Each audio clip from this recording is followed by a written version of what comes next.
আব্দুল্লাহ ইবনে মুবারক ডাকতে বলে, বাবা গোশত পরানে চাই, শোনো তোমার গোশত পরানে চাই। এখন তো আমি মদিনায় যাইতেছি, মক্কা মদিনায় জিয়ারতের উদ্দেশ্যে রওনা দিয়েছি। আমার দাদু ভাইয়েরা শোনে না। আব্দুল্লাহ ইবনে মুবারকের ছেলে বলে, বাবা গো আমি কিচ্ছু বুঝি না, তুমি যাওয়ার আগে একটু গোশত দিয়ে যাও। আমার গোশত পরানে চেয়েছে আব্বাজান। বলে, বাবা কোথায় তুমি গোশত খেলে দেখলে? বলে, বাবা গো ওই বাড়ির পাশ দিয়ে, স্কুলের পাশ দিয়ে, মাদ্রাসার মক্তবের পাশ দিয়ে আসতেছিলাম, দেখি একটা লোক, ও আমার আব্বাজান ওই বাড়ির পাশের অমুক ব্যক্তি, দেখি তাদের বাড়িতে গোশত পাকাইছে। গোশতে পাকানো এত সুন্দর ঘিরান নাকে এসে লাগছে। আমি সেই বাড়ির মধ্যে গেলাম, যা দেখি গোশত পাকাইতেছে। আমি তার কাছে গোশত চাইলাম, কিন্তু এক পিস গোশত আমার দিল না। বাবা গো মনে বড় কষ্ট লাগছে, আমার একটু গোশত তুমি এনে দাও, আমি গোশত খাবো। জোরে জোরে চিল্লায় বলা যাবে না মারহাবা। আব্দুল্লাহ ইবনে মুবারক বলে, দাঁড়াও বাবা দাঁড়াও, আমি আসতেছি বলে চলে গেলেন। যে সালাম দিলেন, আসসালামু আলাইকুম হালাল বাইত, ঘরের মধ্যে কেউ আসুনি। ঘরের ভিতর থেকে আলাইকুম আসসালাম, কে গো? বলে, আমি আব্দুল্লাহ ইবনে মুবারক। বলে, হুজুর আপনি আমার বাড়ি আসছেন, আমি অত্যন্ত খুশি হইলাম। আপনি আমার বাড়িতে আসছেন, আমি অত্যন্ত আনন্দিত হলাম। বলে, আপনার বাড়ি থেকে গোশত আনছেন? কয় হ্যাঁ।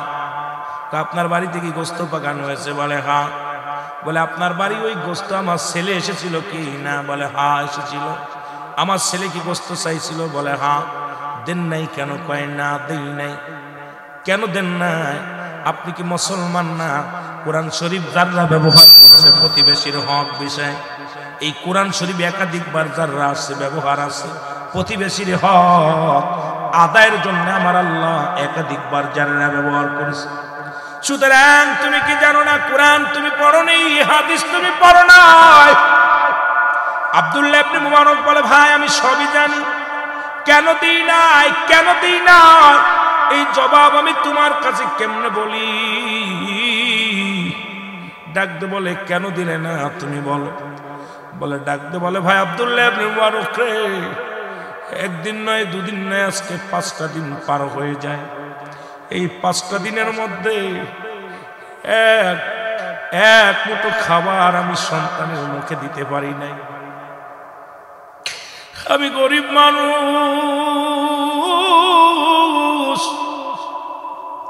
প্রতিদিন আমি কাদের সন্তানে সকাল হলে বাড়ি থেকে বাইর হয়ে যাই, বেলা চলে যায়, কোনো কাজ পাই না রে, কোনো কাজও পাই না, সন্তানের জন্য খাবারও কিনে আনতে পারি না। আমার 5 জন সন্তান অনাহারে। আমি আব্বাজান ও দুনিয়ার মুসলমান শুনে না, আমি পিতা হইয়া সন্তানের মুখে খাবার দিতে পারি না, বড় কষ্টের মধ্যে আছে। সন্তানেরা ক্ষুধার যন্ত্রণায় কান্দে। আজকে যখন বাজারে যাইতেছিলাম গো, ছোট ছেলেটা ডাকতে বলে, আব্বু ক্ষুধার যন্ত্রণা সহ্য করতে পারি না, আর সহ্য করতে পারি না বাবা, আজকে যদি আমাদের জন্য খাবার না নিয়ে আসো, না খেয়ে মারা যাবো গো, আর কটা দিন না খেয়ে থাকবো, ঘরের ভিতরে একটু পানিও নাই, খাবারও ব্যবস্থা নেই গো আমার আব্বাজান, আজকে আপনি খাবার আনবেন না, আমরা বাঁচবো না। আমি প্রতিদিনের নাই বাজারে চলে গেলাম, ব্যাগ নিয়ে চলে গেলাম, মানুষের দ্বারে দ্বারে ঘুরলাম, কেউ আমার কাজ দিল না। এই মহল্লার মধ্যে কেউ আমার একটা কাজে নিল না। সন্ধ্যা লেগে আসলো, আমি বাড়ির দিকে আসবো, সন্তানের কান্নার আওয়াজ।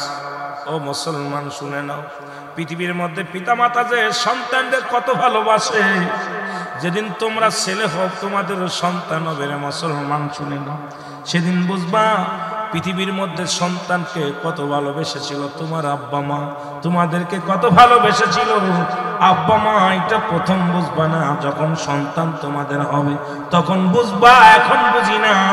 মনে করি বাবা মা আমাদের ঘাড়ের বোঝা, বাবা মা আমাদের কাছে বড় বোঝা হয়ে গেছে। বাবা বোঝা হয়ে গেছে, মা বোঝা হয়ে গেছে। আবার নবী ডাকতে বলে সাহাবীরা রে, উম্মতিরা শোনো, পিতা মাতা যখন বুড়া হয়ে যায় খবরদার তাদের বুড়া বলবি না, বুড়া বলবি না। ও যুবক বাবারা শোনো, বুড়ি বলবি না, পিতা মাতারে কষ্ট দিবি না, ও শব্দ করতে দিবি না। নবী বলছে সাহাবীরা রে, তোমরা কেউ কি কবুল হজের সব পাইতে চাও? তোমাদের বাড়িতে যাদের বাবা মা জিন্দা আছে বাড়ি যে সালাম দিবা, আসসালামু আলাইকুম বাবা, আসসালামু আলাইকুম মা। তোমার আমলনামায় একটা কবুল হজের সব লেখা হয়ে যাবে। জোরে বলেন মারহাবা।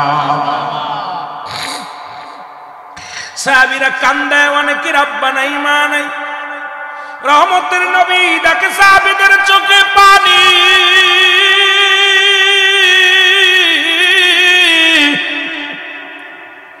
আল্লাহর নবী ডাকতে বলে সাহাবীরা তোমরা কেন কান্দো? বলে হুজুর, এই পৃথিবীর মধ্যে আমাদের মা নাই, আমাদের বাবা নাই। এই ওয়াজটা যদি আগে শুনতাম, ইয়া রাসূলুল্লাহ, ইয়া হাবিবাল্লাহ, আজ 1 মাস হয়ে গেল আব্বা নাই, 15 দিন হয়ে গেল মা নাই, বছর পুরে গেল আব্বা মা দুজনের একজনও নাই, 1 সপ্তাহ হয়ে গেল আব্বা মা দুজনই বিদায় নিছে, আমরা বড় একাকার হয়ে গেছি। ইয়া রাসূলুল্লাহ, ইয়া হাবিবাল্লাহ, আজকে আমাদের আব্বা নাই মা নাই। আমার নবী কান্দার বলে সাহাবীরা রে, তোরা কি আমার মতো এতিম?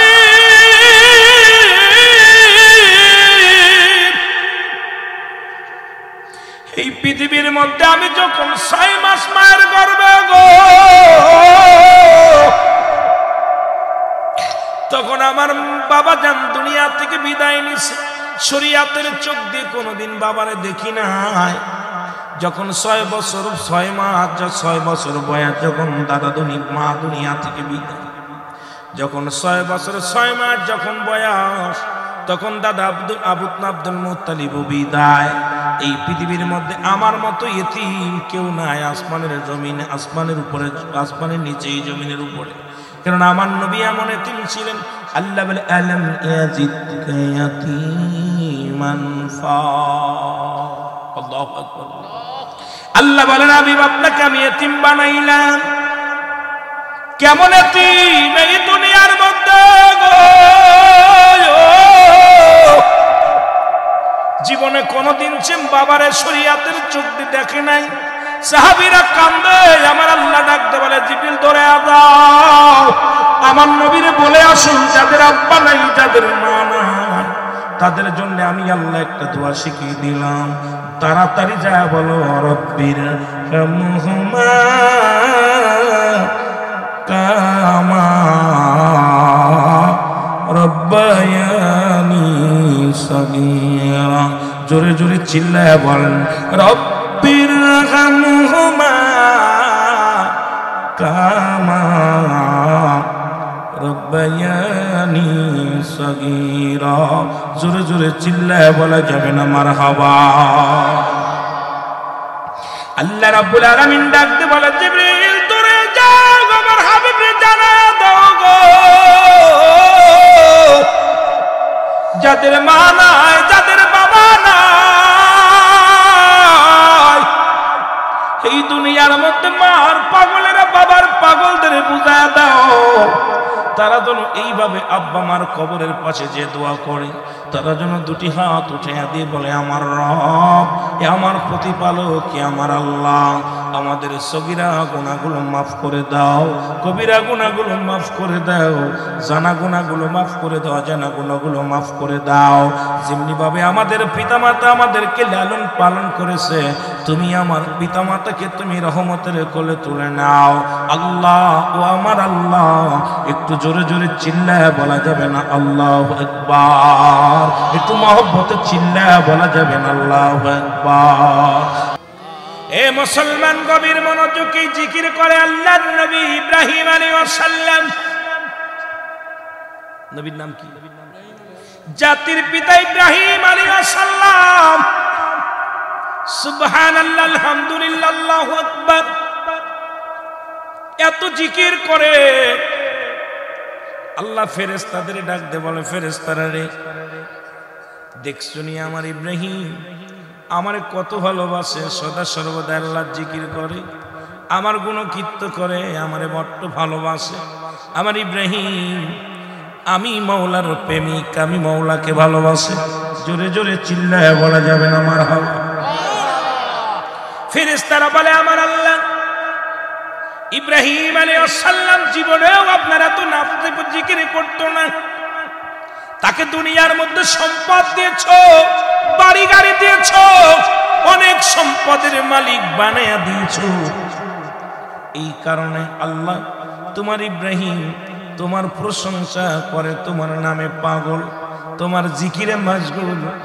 আল্লাহ ইব্রাহিম আলাইহিস সালামকে যদি তুমি অভাবের মধ্যে রাখতে, জীবনেও কোনোদিন তোমার জিকির করতো না। জোরে বলো মারহাবা।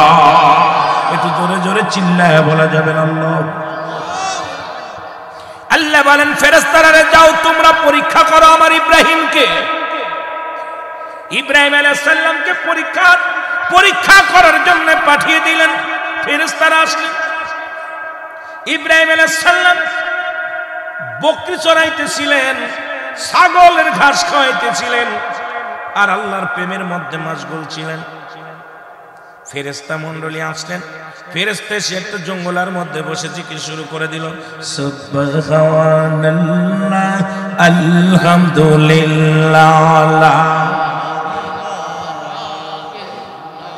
আরো জোরে বলেন সুবহানাল্লাহ লা ইলাহা। এ দুনিয়ার মুসলমান,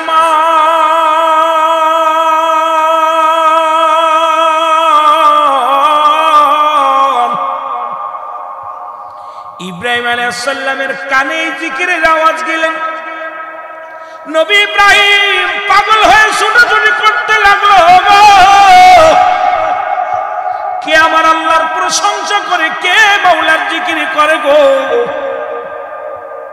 খুঁজাখুঁজি করতে লাগলেন। দেখেন মুসলমান, কাইসা বনবা একটা জঙ্গলের ভিতরে বইয়া একজন দরবেশ সুবহানাল্লাহ আলহামদুলিল্লাহ জিকির করে।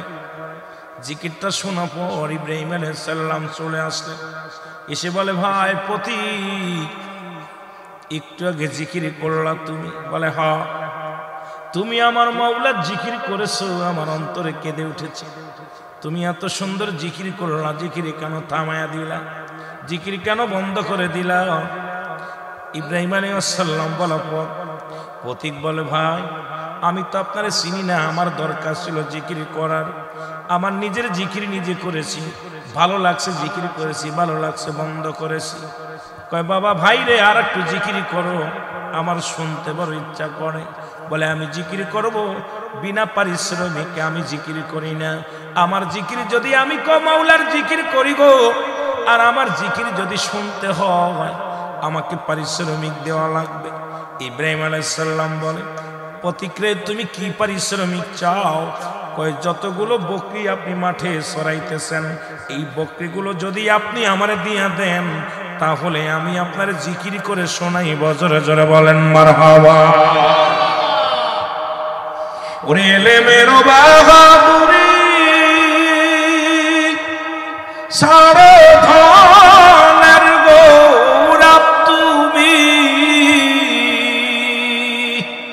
ওরে কামেলের পদ তলে জীবনটুকু দেও ঢেলি। বলেন কামেলের পদ তলে জীবনটুকু দেও। কামেল মোকামেল যদি রে পাইতে চাও, কামেলের পদ তলে জীবনটুকু দেও কুরবান। এর কামেলের তলে জীবন টুকু দেও কুরবান। আর একটু জোরে বলুন, এ দুনিয়ার মুসলমান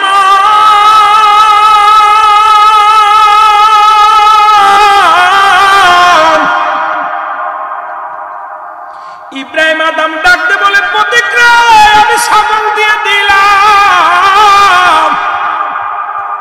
সবগুলো তোমারে দিয়ে দিলাম, তুমি জিকিরি করো, তুমি জিকির করো। আর একটু জোরে, ও জিকিরের পাগলেরা শোনো, কলবে যার আল্লাহ জিকির হয়েছে তার অন্তরে কোনো ভয় নাই, মরণে ভয় নাই, মিজানে ভয় নাই। আল্লাহর জিকিরে যিনি মাসগুলো হয়ে গেলেন, এ তো অন্যায় করতে পারে না, জুলুম করতে পারে না, ব্যভিচার করতে পারে না, অন্যায় অপরাধ করতে পারে না। ওই যে মাওলার গোলাম কখনো দুনিয়ার মধ্যে অপরাধ জগতে জড়াইতে পারে না। জোরে জোরে চিল্লায়া বলেন ঠিক কিনা? সব দিয়ে দিল গো, জিকির করা শুরু করল, সুবহানাল্লাহ আলহামদুলিল্লাহ সুবহানাল্লাহ লা ইলাহা। আবার জিকির বন্ধ করে দিলেন। ইব্রাহিম আলাইহিস সালাম ডাকতে বলে, প্রতিক্রিয়া তুমি জিকির কেন বন্ধ করলা? বলে, হুজুর আপনি যা দিয়েছেন পারিশ্রমিক, আপনি পারিশ্রমিক দিয়েছেন, এটার বিনিময়ে আমি জিকির করেছি, এতটুক পারিশ্রমিক বিনিময়ে আমি এত জিকির করতে পারবো না, আপনি আরো পারিশ্রমিক দিবেন তাহলে আমি আরো জিকির করব। ইব্রাহিম আলাইহিস সালাম কয়, তুমি কি চাও বলো, কারণ আমি আল্লাহর নামে পাগল। তুমি যখন সুবহানাল্লাহ বলেছো, আলহামদুলিল্লাহ বলেছো, আল্লাহু আকবার বলেছো রে পতি, আমার অন্তর কেঁদে উঠেছে, আমি দুনিয়া চাই না। ওই মাওলার প্রেম ছাড়া আমি ইব্রাহিম আলাইহিস সালাম কিচ্ছু বুঝি না, কিচ্ছু শুনি না। আরে পতি তুমি জিকির করো গো।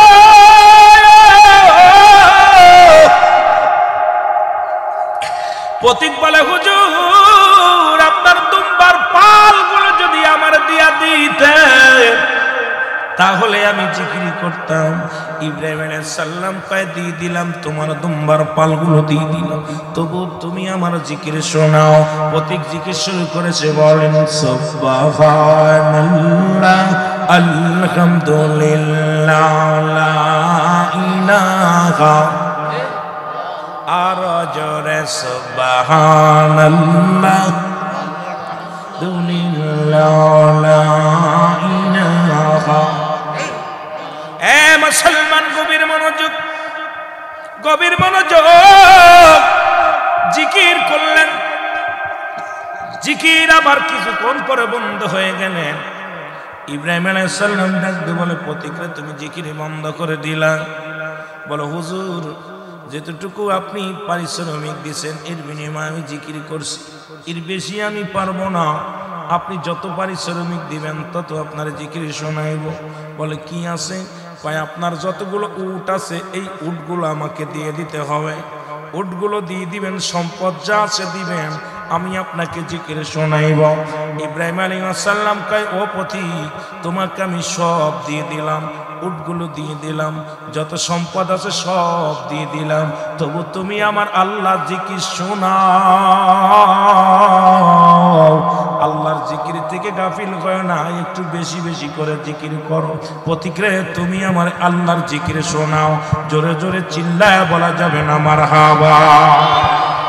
আর একটু জোরে চিল্লায় বলেন আল্লাহু আকবার। ইব্রাহিম আলাইহিস সালাম উটগুলো দিয়ে দিল। কিছু সময় জিকির করে প্রত্যেক জিকিরগুলো বন্ধ করে দিলেন। জিকির যখন বন্ধ করে দিছে, আল্লাহ নবী ইব্রাহিম আলাইহিস সালাম কয়, প্রতীক আরো জিকির করো। কয়, হুজুর আর করতাম না, আপনি কি দিবেন বলেন, বিনিময় আমি জিকির করব। আমার তো আর দেওয়ার মতো কিছু নাই রে প্রতীক, এই পৃথিবীর মধ্যে আমার আর কিচ্ছু নাই, যা ছিল সবই তো তোমার দিয়ে দিলাম, তুমি আল্লাহর জিকির শোনাও। কয় আমি বিনা পারিশ্রমিকে আমি আল্লাহর জিকির শোনাই না। এবার ইব্রাহিম আলাইহিস সালাম ডাক দে বলে প্রতিক্রিয়া শোনাও, আমি তোমার তো ওই বকরি পাল, ওই মেশির পাল, কিসের পাল? মুসলমান দুম্বার পাল, উটের পাল রাখার জন্য একজন রাখালের প্রয়োজন রে প্রতীক। ও প্রতীক, আমারে তুমি রাখাল হিসেবে নিয়ে নাও।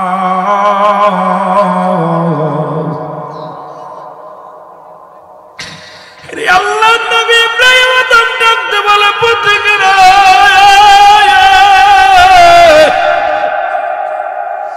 তোমার একজন রাখালের প্রয়োজন, তোমার এই বকরিগুলো উটগুলো রাখার জন্য একজন রাখালের প্রয়োজন। আমি তোমার কাছে খাইতে চাবো না, কোনো পারিশ্রমিক চাবো না, আমি বিনা পারিশ্রমিকে, আমি বিনা খাওয়াই, তুমি শুধু একটু আল্লাহর জিকির শুনাইবা আমারে, আমি আর কিচ্ছু চাই না। প্রতিক্রে তুমি আমার আল্লাহর জিকির শুনাইবা, আর কিছু চাই না। ওরে জিবরিল, আমি মুসলমান শুনে নাও। ফেরেশতা বুকের সঙ্গে টান দিয়ে ইব্রাহিম আদমকে জড়ায় ধরে ডাকতে বলে আল্লাহর নবী গো,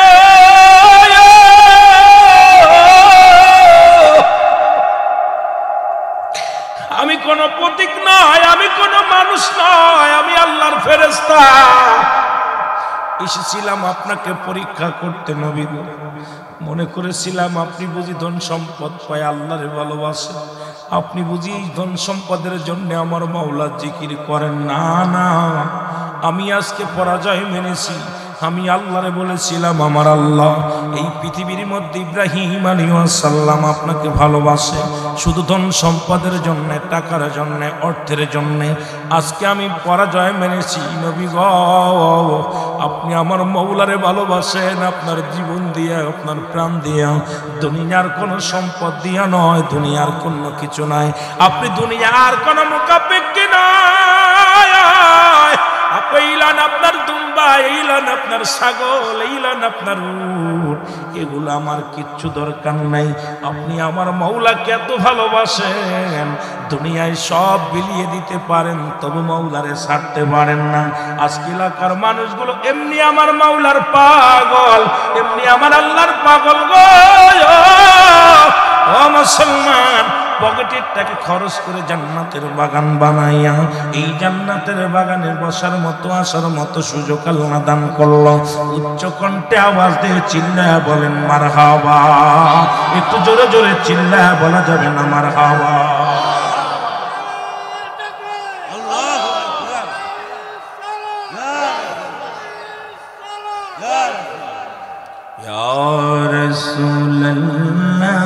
ইয়া হাবিবাল্লাহ বল ইয়া রাসূলুল্লাহ, আরো জোরে বলেন ইয়া রাসূলুল্লাহ, ইয়া হাবিবাল্লাহ বল ইয়া রাসূলুল্লাহ, ইয়া হাবিবাল্লাহ। ওগো পাই যদি নবী গো আপনার দিদার, মউতের যত না থাকিবে না আমার, দয়া যে করিয়া দিয়েন গো দিদার ইয়া রাসূলুল্লাহ। একটু জোরে জোরে বলেন ইয়া রাসূলুল্লাহ, ইয়া হাবিবাল্লাহ বলো ইয়া রাসূলুল্লাহ। আমার মৌতের নিদান কালে থাকিয়া নবী গো আমার শিরে, আমার মৌতের নিদান কালে থাকিয়া নবী গো ওরে দেখিব আপনাকে আপন নজরে, দেখিব আপনাকে আপন নজরে ইয়া রাসূলুল্লাহ, ইয়া হাবিবাল্লাহ বলো ইয়া রাসূলুল্লাহ। আরো জোরে বলেন ইয়া রাসূলুল্লাহ।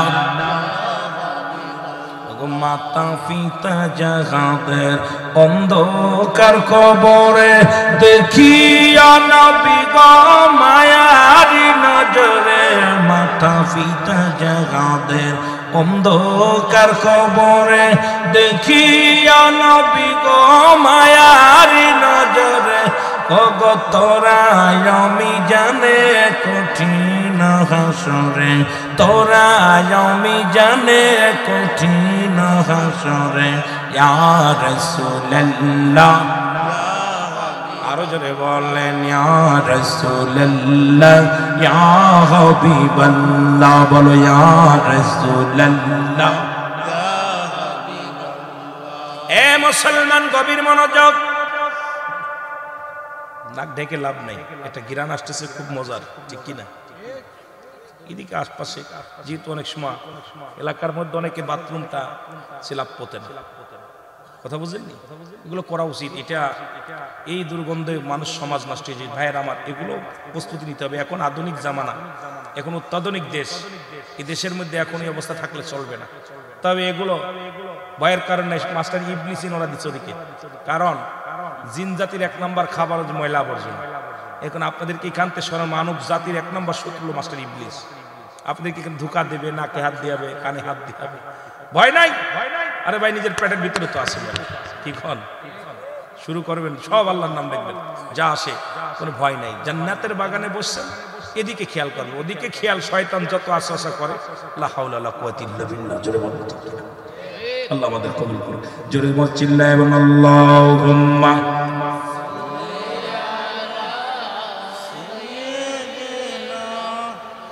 মাওলানা মুহাম্মদ ওয়ালা ইয়া সাইয়্যিদিনা মাওলানা মুহাম্মদ এ মুসলমান গভীর মনোযোগ কথাগুলো আমি মূল আলোচনায় চলে যাব ধীরে ধীরে আব্দুল্লাহ ইবনে মুবারকের ওয়াজ করে গেলেন আমার ছোট ভাই অনেক সুন্দর আলোচনা করে গেলেন জিকিরের ওয়াজ করলে রাত কেটে যাবে আমি ওদিকে যাব না শরীয়ত তরিকত হাকিকত মারিফাত মানুষের চেহারা দিকে বেশি আলোচনা করি কারণ আমি এখন বাস্তববাদী কিছু কথা বলা লাগবে সমাজ বাঁচাইতে হবে জাতিকে বাঁচাইতে হবে ওদিকে আমাদের লক্ষ্য রাখা লাগবে মুসলমান আবার কর্তৃপক্ষ বলছে একটু মরণ হাসরের দিকে যাইতে একটু আস্তে আস্তে আমরা আগাই যেখানে আলোচনা রেখে গেলেন ইব্রাহিম মুসলমান শুনে নেন নাম কি মুসলমান শুনে নেন যিনি আব্দুল্লাহ ইবনে মুবারকের নাম যদি কোনো ব্যক্তি বলে আমি শুনি নাই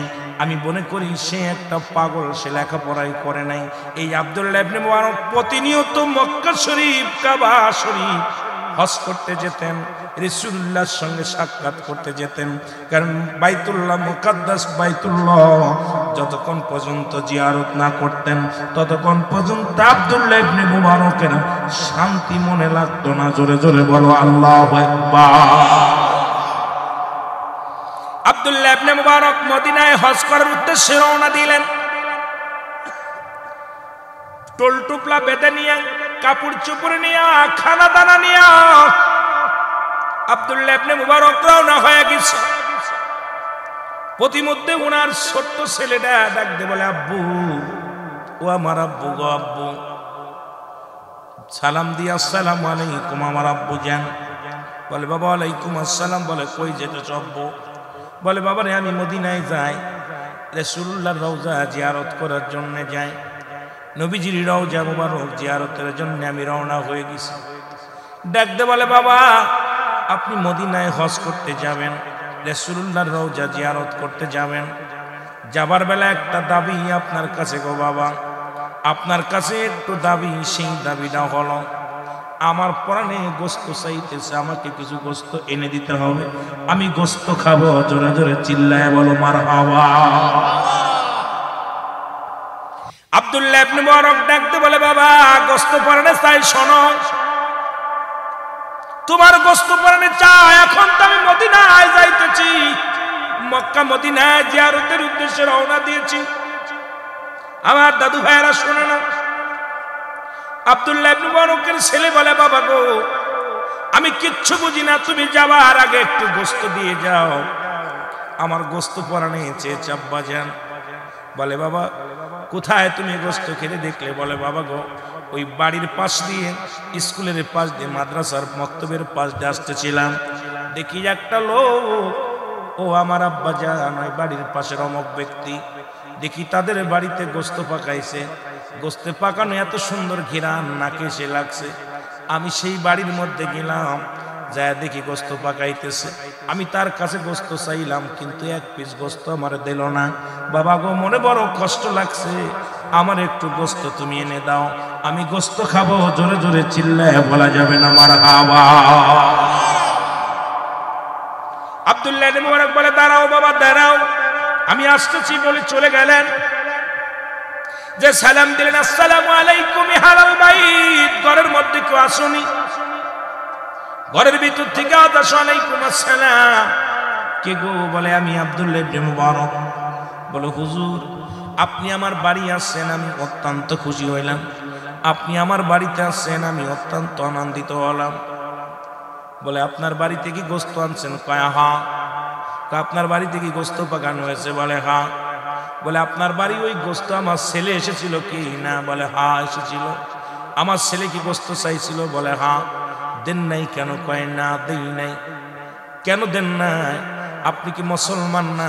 কোরআন শরীফ যারা ব্যবহার করছে প্রতিবেশীর হক বিষয়, এই কোরআন শরীফ একাধিকবার যারা আছে ব্যবহার আছে প্রতিবেশীর হক আদায়ের জন্য আমার আল্লাহ একাধিকবার যারা ব্যবহার করেছে।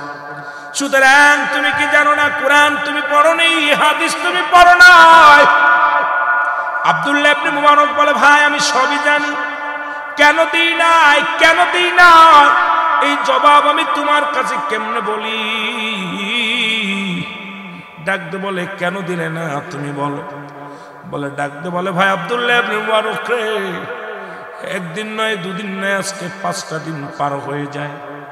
এই 5টা দিনের মধ্যে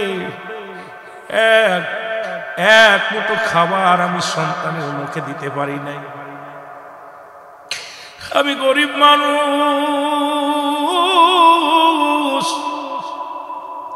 প্রতিদিন আমি কাদের সন্তানে সকাল হলে বাড়ি থেকে বাইর হয়ে যাই, বেলা চলে যায়, কোনো কাজ পাই না রে, কোনো কাজও পাই না, সন্তানের জন্য খাবারও কিনে আনতে পারি না। আমার 5 জন সন্তান অনাহারে। আমি আব্বাজান ও দুনিয়ার মুসলমান শুনে না, আমি পিতা হইয়া সন্তানের মুখে খাবার দিতে পারি না, বড় কষ্টের মধ্যে আছে। সন্তানেরা ক্ষুধার যন্ত্রণায় কান্দে। আজকে যখন বাজারে যাইতেছিলাম গো,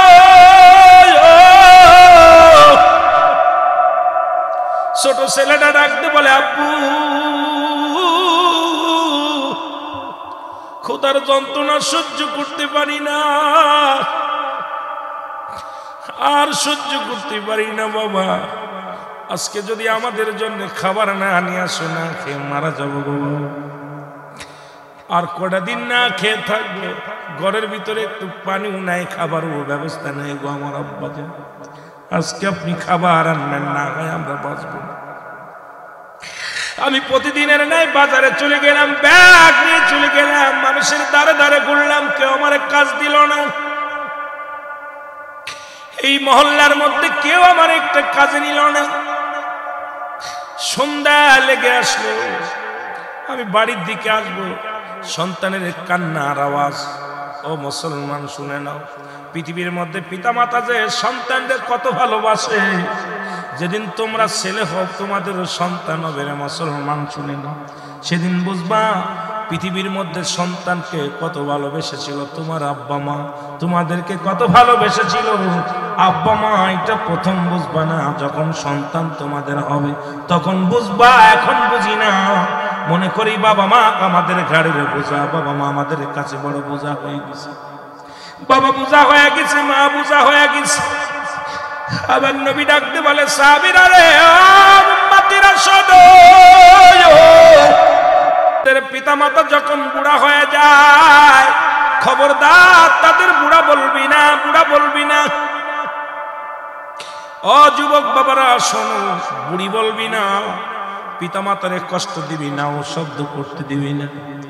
নবী বলছে, সাহাবীরা রে, তোমরা কেউ কি কবুল হজের সব পাইতে চাও? তোমাদের বাড়িতে যাদের বাবা মা জিন্দা আছে বাড়ি যে সালাম দিবা, আসসালামু আলাইকুম বাবা, আসসালামু আলাইকুম মা। তোমার আমল নামায় একটা কবুল হজের সব লেখা হয়ে যাবে। জোরে বলেন মারহাবা। সাহাবীরা কান্দায়, অনেকের আব্বা নাই মা নাই। রহমতের নবী ডাকে সাহাবীদের চোখে পানি।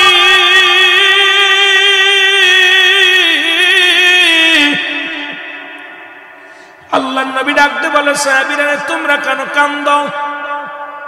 বলে, হুজুর এই পৃথিবীর মধ্যে আমাদের মা নাই, আমাদের বাবা নাই। এই ওয়াজটা যদি আগে শুনতাম, ইয়া রাসূলুল্লাহ, ইয়া হাবিবাল্লাহ, আজ 1 মাস হয়ে গেল আব্বা নাই, 15 দিন হয়ে গেল মা নাই, বছর পুরে গেল আব্বা মা দুজনের একজনও নাই, 1 সপ্তাহ হয়ে গেল আব্বা মা দুজনই বিদায় নিছে, আমরা বড় একাকার হয়ে গেছি। ইয়া রাসূলুল্লাহ, ইয়া হাবিবাল্লাহ, আজকে আমাদের আব্বা নাই মা নাই। আমার নবী কান্দার বলে, সাহাবীরা রে, তোরা কি আমার মতো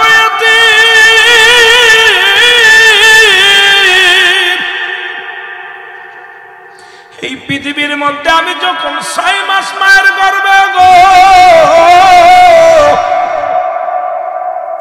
তখন আমার বাবা জান দুনিয়া থেকে বিদায় নিছে। শরীয়তের চোখ দিয়ে কোনোদিন বাবারে দেখি নাই।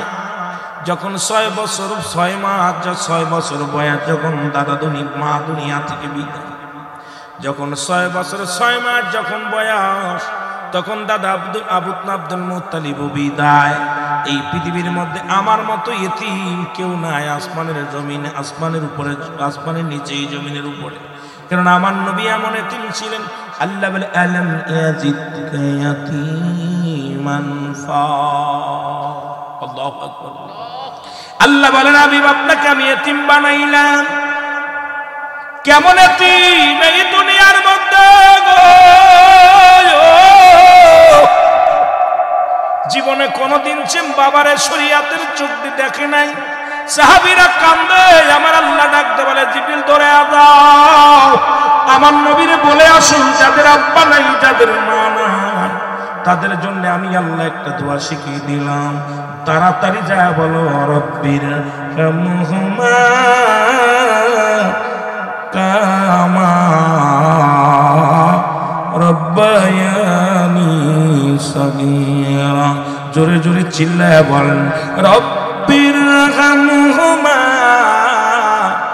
কামা রব্বায়ানি সগীরা। জোরে জোরে চিল্লায় বলা যাবে না মারহাবা। আল্লাহ রাব্বুল আলামিন ডাকতে বলে, জিবরিল দূরে যাও, আমার হাবিবরে জানা দাও গো, যাদের মা নাই, যাদের বাবা নাই, এই দুনিয়ার মধ্যে মার পাগলেরা বাবার পাগলদের বুঝায় দাও, তারা যেন এইভাবে আব্বা মার কবরের পাশে যে দোয়া করে, তারা যেন 2টি হাত উঠে দিয়ে বলে, আমার রব, এ আমার প্রতিপালক, এ আমার আল্লাহ, আমাদের সগীরা গুনাহগুলো মাফ করে দাও, কবিরা গুনাহগুলো মাফ করে দাও, জানা গুনাহগুলো মাফ করে দাও, অজানা গুনাহগুলো মাফ করে দাও। যেমনি ভাবে আমাদের পিতামাতা আমাদেরকে লালন পালন করেছে, তুমি আমার পিতামাতাকে তুমি রহমতের কোলে তুলে নাও। আল্লাহ, ও আমার আল্লাহ, একটু জোরে জোরে চিল্লায় বলা যাবে না আল্লাহু আকবার? একটু মহব্বতে চিল্লায় বলা যাবে না আল্লাহু আকবার? মহব্বতে দুরূদ শরীফ পড়েন, আল্লাহুম্মা জোরে।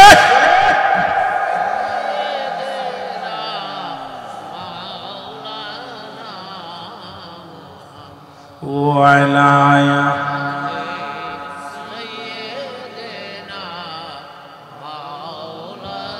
ওরে আজ না হয় কাল তুমি যাইবা কবরে, মরার পরে দেখবে চেয়ে গো, তোমার সবই রইল পড়ে মরার পরে। আরে বাড়ি গাড়ি তো বাবা করে গেছে, দাদাই করে গেছে, চলে যাবে, আমি ওখান থেকে তাড়াতাড়ি যেতে হবে, আলোচনা অনেক লম্বা আলোচনা। ওরে আজ না হয় কাল তুমি যাইবা কবরে, আজ না হয় কাল তুমি মরার পরে দেখবে চেয়ে গো তোমার সবই রইল পড়ে মরার পরে দেখবে চেয়ে আরো জোরে বলেন মরার পরে দেখবে চেয়ে গো তোমার সবই একটু কেরাসিন তেল মারো প্রচুর দুর্গন্ধ কেরাসিন মারো বাসা যারা আছে মরার পরে দেখবে চেয়ে গো তোমার সবই রইল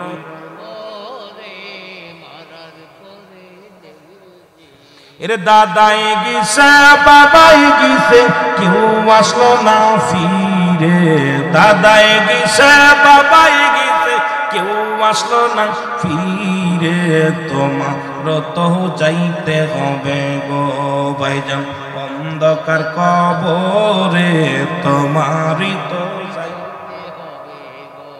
আহারে জান্নাতের বাগানে ডিস্টার্ব করতে লাগছে মাস্টার ইবলিসের দলে ঠিক কি না দুর্গন্ধ অনেক দুর্গন্ধ কষ্ট হচ্ছে আপনাদের আমার তো পেট ইনশাআল্লাহ মোটামুটি বাড়ি হয়ে যাচ্ছে আমি তো কথা বলতেছি আর প্রতিটা কথার মধ্যে মোটামুটি সুন্দর ঘ্রাণ আসতেছে আপনার তো মুখ বন্ধ রাখছেন আমার তো আর বন্ধ রাখলে চলবে না একটু মহব্বতে বলেন আমার তো যাইতে হবে গো ভাইজান অন্ধকার মরিছি তো ভাই এত মরিছি কথা বলছি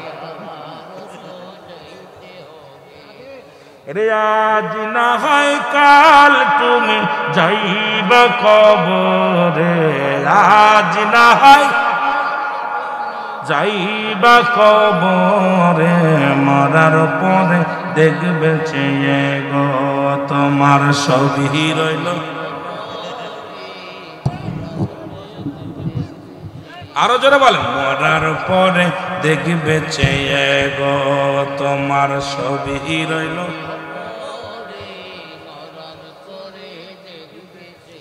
এর দাদাই গেছে বাবাই গেছে কেউ আইলো না ফিরে দাদাই গেছে বাবাই গেছে কেউ আইলো না ফিরে তোমার তো যাইতে হবে গো ভাইজান অন্ধকার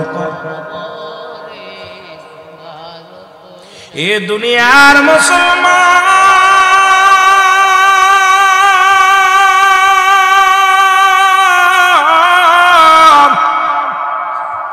আমি যে কথা বলতেছিলাম দিলের কান্না লাগে শোনো গো আপনারা উঠাউঠি করলে আমি উঠে চলে যাবো নাকি আপনারা ডিস্টার্ব করলে আমি উঠে চলে যাবো এই মিয়া সারা বছর থাকো কেমনে এত উঠাউঠি করতেছো নাক ধরে সারা বছর থাকো কেমনে বসো একজন উঠলে আর একজন উঠাউঠি চলে যায় এগুলো উঠা ভালো না এগুলো কষ্ট করো ধৈর্য ধরো আব্দুল্লাহ ইবনে মুবারক ডাকতে বলেন ভাইরে আমার ছেলে এসেছিল তুমি কষ্ট পাকাইছো দাও নাই মনে আসেনি কথা বলেন মনে আসেনি বলে আমার ছোট ছেলেটা কান্দে আমি যখন বাজার থেকে কোনো কাজ না পেয়ে যখন বাড়ির দিকে ফিরতেছিলাম গো ওই বাচ্চার কান্না বারবার আমার হৃদয়ের ভিতরে লাগতেছিল গো অনেক ভ্যান চালক আছে রিক্সা চালক আছে দিন মজুরি আছে বাড়ি থেকে যাওয়ার সময় সন্তান কাব্য আমাদের জন্য মজা আনবা বাজার করে আর টাকা ফুরাইয়া গেছে মজা আনতে পারে না দুইটা লজেন কিনে পকেটে থুয়ে দেয় বাড়ি এসে সন্তানের দেয় সন্তান কাব্য গো তুমি লজেন আনছো ইডায় পেয়ে খুশি হয়ে যায় দেখে বাবা এক কাপ চা খাইতে পারে না অভাবের যন্ত্রণায় কিন্তু সন্তানের জন্য 5 টাকা দিয়া মজা কিনে পকেটে থুয়া দেয় কারণ ওই সন্তানের মুখের হাসি যখন ফোটে গো ওই বাবার কলিজাটা ঠান্ডা হয়ে যায় জোরে বলেন ঠিক কিনা কত বাবারে দেখছি রিক্সা চালক ভ্যান চালক অটো চালক দেখি মজা কিনা থুয়ে দেয় কই চাচা কি করতে কিনছো একটা বাচ্চা আছে ভাই বাড়ি গেলেই তো চাইবে কিন্তু দেখা যায় সারাদিন একটা পান কিনে খায় না এমন সারাদিন করে একটা চা খায় না কষ্ট করে সংসারের হাল বাইতেছে আসার সময় সন্তানের জন্য এই মজাগুলো কিনেছে ওই সন্তান যখন আব্বু বলে ডাক দেয় সারাদিনের ক্লান্ত দূর হয়ে যায় জোরে বলেন ঠিক কিনা আর সেই সন্তানগুলো বড় হওয়ার পর ইনকাম করা শিখাপড় বাপেরও চেনে না মারও চেনে না তখন বাবা মা যদি মনটা মলিন হয়ে যায়, আল্লাহর কসম তোর দুনিয়া আখিরাত দুটাই হারায় ফেলবে। জোরে বলেন ঠিক কিনা? আমার ভাইরা, আমার বন্ধুরা, আব্দুল্লাহ ইবনে মুবারক ডাকতে বলে, ভাই তারপরে কি বলো গো? বলে আমার এই সন্তানের কান্না আমি সইতে পারি না। আমি যখন ফিরে আসতেছিলাম কোনো কাজ পাই নাই, 5টা দিন অনাহারে সন্তানগুলো খাবার জুটাইতে পারি না। এক মন চায় আমি দুনিয়া থেকে বিদায় হয়ে যায়, আবার বলি আল্লাহ আমি অপরাধী গো, আমার সন্তানদের যদি খাবার জুটাইতে পারি না, আমার মতো অপদার্থ আর দুনিয়ার মধ্যে কে আছে আল্লাহ? আমি যখন আসতেছিলাম রে, দেখি একটা মরা গরু পড়ে আছে, কুকুর শিয়ালে খানা খায়।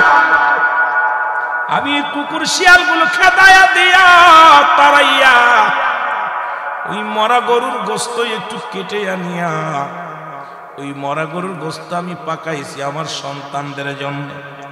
ওই মরা গরুর গোস্ত রান্না করে আমার সন্তানদের খাবার দিছি। এ ভাই মুবারক, আমার সন্তানেরা 5টা দিন অনাহারে আছে, এই জন্য আমি তাদের জন্য মরা গরুর গোস্ত কেটে এনে খাওয়াইতেছি। আপনি একজন কামেল মানুষ, ভালো মানুষ, আপনার সন্তানকে আমি এই জন্য দিই নাই, এর জন্য যদি অপরাধ হয়ে যায় আমাকে আপনি ক্ষমা করবেন। আব্দুল্লাহ ইবনে মুবারক কয়, ভাই দাঁড়াও, আমি বড় অপরাধী রে, আমি বড় গুনাহগার। আমি প্রতি বছর মক্কা মদিনায় হজ করতে যাই, অথচ আমার বাড়ির পাশের একজন 5 দিন অনাহারে আছে, খাবার নাই রে। আর আমি মুবারক প্রতিনিয়ত মদিনায় হজ করতে যাই, অথচ বাড়ির পাশের মানুষের আমি খবর নিতে পারি নাই। প্রতিবেশী না খেয়ে আছে, আল্লাহ তোমার দরবারে কি জবাব দিব? দৌড়ে গিয়ে বাড়ি যা, বিবিরে ডাক দে, কয় বিবিরে আমি এবছরের মক্কা মদিনায় হজ করতে যাব না, বিবিরে জলদি করে হজের সমাগম যা আছে এগুলো আমারে গুছায়া দাও, সরঞ্জানি যা আছে গুছায়া দাও। নিয়ে চলে আসলেন মুবারক, দৌড়ে এসে বলে, ভাই এই নাও টাকা নাও, এই নাও চাউল নাও, ডাউল নাও, এই নাও টাকাগুলো নাও, তুমি মালাও, গোস্ত কিনে আনো, তরকারি কিনে আনো, মাছ কিনে আনো, তোমার সন্তানদের তৃপ্তি সহকারে খাওয়াও, রান্না করে খাওয়াও। এর খাবার দিয়ে চলে গেলেন। এই বছরের আব্দুল্লাহ ইবনে মুবারক মদিনায় গেলেন না, হজ করতে গেলেন না। 45 দিন পরে হাজী ভাইরা সবাই যখন ফিরে আসলেন, সবাই মুবারকের বাড়ি ফিরে আসলেন। এসে বলে, ভাই মুবারক আপনি এবার আমাদের সঙ্গে এরকম করলেন কেন? কয় কি? কয় একই তাঁবুর মধ্যে নামাজ পড়লাম, আপনি কবের ফ্লাইটে আসলেন, কখন চলে আসলেন?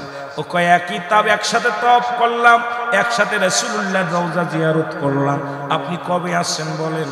আব্দুল্লাহ ইবনে মুবারক বলে, ভাই আল্লাহর কসম করে বলি এই বছর আমি মদিনায় যাই নাই, এই বছর আমি মক্কা মদিনায় হজ করতে যাই নাই। আপনারা কারে দেখছেন? বলে এক মিথ্যা বলো না, একই তাঁবুর মধ্যে ঘুমাইলাম, এই 45 দিন একই জায়গা ছিলাম, একই সাথে তওয়াফ করলাম, একই সাথে ঘোরাঘুরি করলাম, তুমি বলো এবছরে যাই নাই। আমার আল্লাহ লেখাম দিয়ে বলে, আব্দুল্লাহ ইবনে মুবারক শোনো গো, এই বছরে যত হাজীদের হজ কবুল হয়েছে সমস্ত হাজীদের দোয়া আমি কবুল করেছি রে মুবারক, একমাত্র তোমার ওই দানের ওসিলায় এই বছরে যত হাজীরা হজ করতে গেছে তোমার খাতিরে, তোমার ওই দানের খাতিরে আমি আল্লাহ তাআলা প্রতিটা হাজীর হজ কবুল করেছি।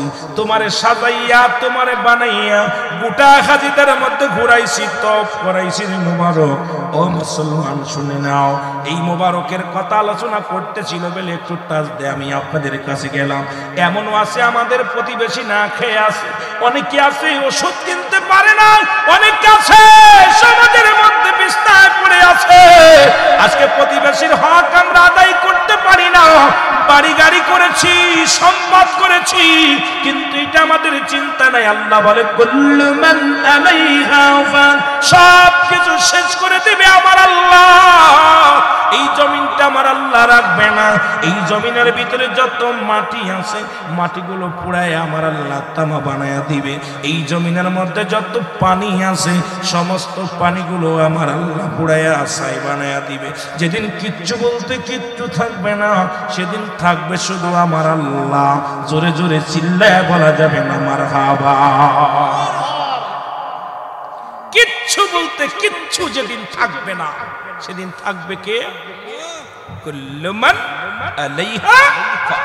সব শেষ করে দিবে কে? জোরে বলেন না, কে দিবে? আর একটু জোরে বলেন না, কে? ভয় পাচ্ছেন? আরে মাওলানা সাহেব কি তা করছেন? অবস্থাটা মাঝে মাঝে এত গ্রাম, আল্লাহ ওইটাই আর কাজ হয় রে ভাই। পাশে বাড়ি গেলে করবেন যে সব কেরাসিন মারতে।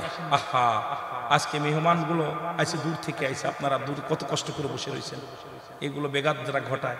আর সকালবেলা ই করবেন, বলে দিবেন প্রত্যেকের বাড়ি যাদের অভাব আছে একেবারে কিনতে পারেন, আমি টাকা দিব ইনশাল্লাহ তাদেরকে।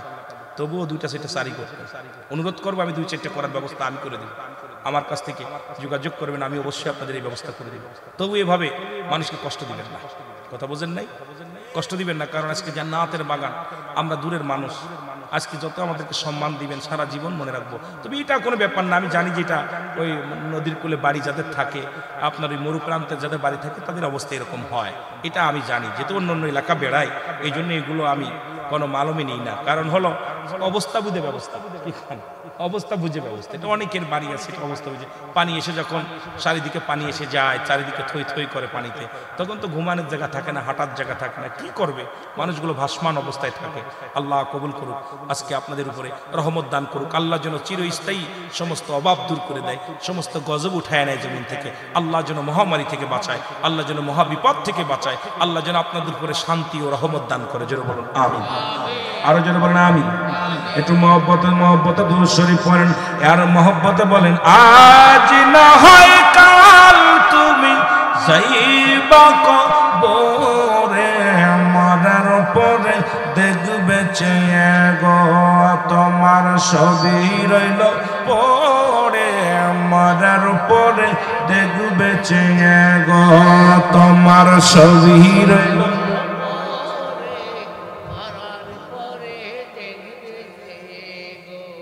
মনে আপনাদের এলাকায় কেউ মরে নাই, কেউ দেখেনি নাই, মরা লাশ দেখছে? এ মুসলমান, গভীর মনোযোগ যে কথা বলতেছিলাম, মানুষের প্রথম বিপদ হলো মানুষের মরণ। 2 নাম্বার বিপদ হলো কবর। 3 নাম্বার বিপদ হলো কিয়ামতের ময়দান। একটার পর একটা বিপদ গো। এই পৃথিবীর মধ্যে আসার সিরিয়াল আছে, যার কোনো সিরিয়াল নাই। দেখা যায় দাদা জিন্দা, বাবা নাই, বাবা জিন্দা, ভাই সন্তান নাই। এই দুনিয়ার মধ্যে সন্তানের লাশ বাবার কাঁধে গো, ভাইয়ের লাশ ভাইয়ের কাঁধে, দাদার লাশ নাতির কাঁধে। এই দুনিয়ার মধ্যে লাশটা কত ভারী একমাত্র বহনকারী ব্যক্তি জানে লাশটা কত ভারী। এই দুনিয়ার মধ্যে অন্য কেউ জানে না রে মুসলমান।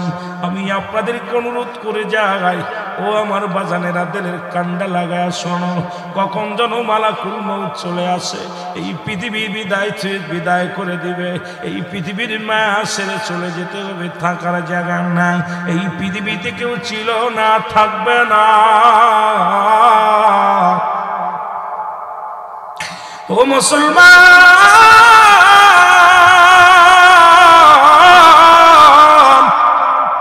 মুফতি আমজাদ আলী সাহেব একটা কিতাব লেখলো গো, কিতাবের নাম বাহারে শরিয়াত। এই কিতাবের মধ্যে লিখতে যা বললেন, দুনিয়ার মানুষ শোনো, একটা মানুষ যখন সাধারণ মৃত্যুবরণ করে গো, 70টা তাজা উটের গায়ের চামড়া জবাই না করিয়া উল্টো দিকে টান মারিয়া লবণার মরিচ লাগা দিলে যতটুকু যন্ত্রণা হয়, এর চাইতে 70 গুণ যন্ত্রণা হলো একটা সাধারণ মৃত্যু। এখন অনেকেই মরণকালে পায়খানা করে দেয়, অনেকেই মুসলমান শুনে নাও পায়খানা প্রস্রাব করে দেয়। কত মানুষের দাপন করাইলা, কত মানুষের কাফন পরাইলা, কত মানুষ দেখছো মরার সময় জিহ্বা বাইর হয়ে গেছে, কত মানুষের মরণের সময় চোখ দুটি বড় বড় হয়ে গেছে। আল্লাহ,